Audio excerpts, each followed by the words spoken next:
Mon nom est Pascal Van Grunderbeek. J'ai 2 minutes pour vous expliquer les usages et l'intérêt de l'application Scoopit. Scoopit est une solution Web 2.0 pour la veille et la redocumentarisation. On va tout de suite se familiariser avec ces deux termes un peu barbares. Scoopit est donc une solution du Web 2.0 pour rechercher, collecter, organiser et diffuser l'information après avoir fait le tri dans une information Internet souvent extrêmement abondante. Cette information, elle va être commentée, elle va surtout être qualifiée par un curateur. Alors qui sont les curateurs? Les curateurs sont des personnes qui cherchent, rassemblent et organisent des informations sur un thème donné afin de les partager.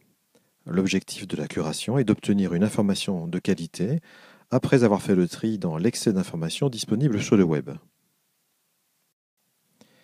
À présent, voyons Scoopit selon deux angles de vue. Le premier par l'utilisateur, qui, une fois connecté sur le site Scoopit, peut réaliser des recherches sur les termes de son choix.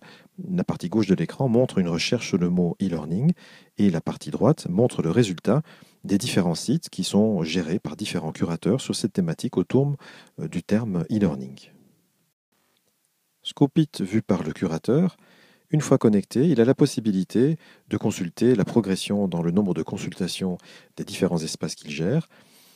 L'exemple qui vous est présenté ici permet de voir la gestion de deux espaces, un premier consacré aux matières relatives au e-learning, un deuxième sur les sujets du travail collaboratif.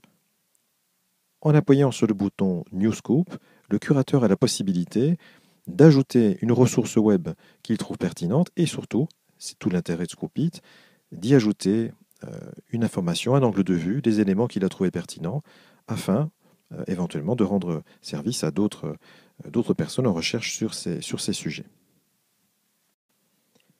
Scoopit permet non seulement de diffuser le résultat de sa veille et de la qualification de l'information au travers du site Scoopit, mais il permet aussi, grâce au connecteur sur d'autres outils du Web 2.0, de diffuser automatiquement le résultat de l'action qui vient d'être réalisée. Dans l'exemple qui vous est présenté, il est possible de choisir une diffusion simultanée sur Scoopit et aussi avec une synchronisation sur Facebook, sur son compte Twitter, sur un compte LinkedIn ou éventuellement d'autres espaces d'information.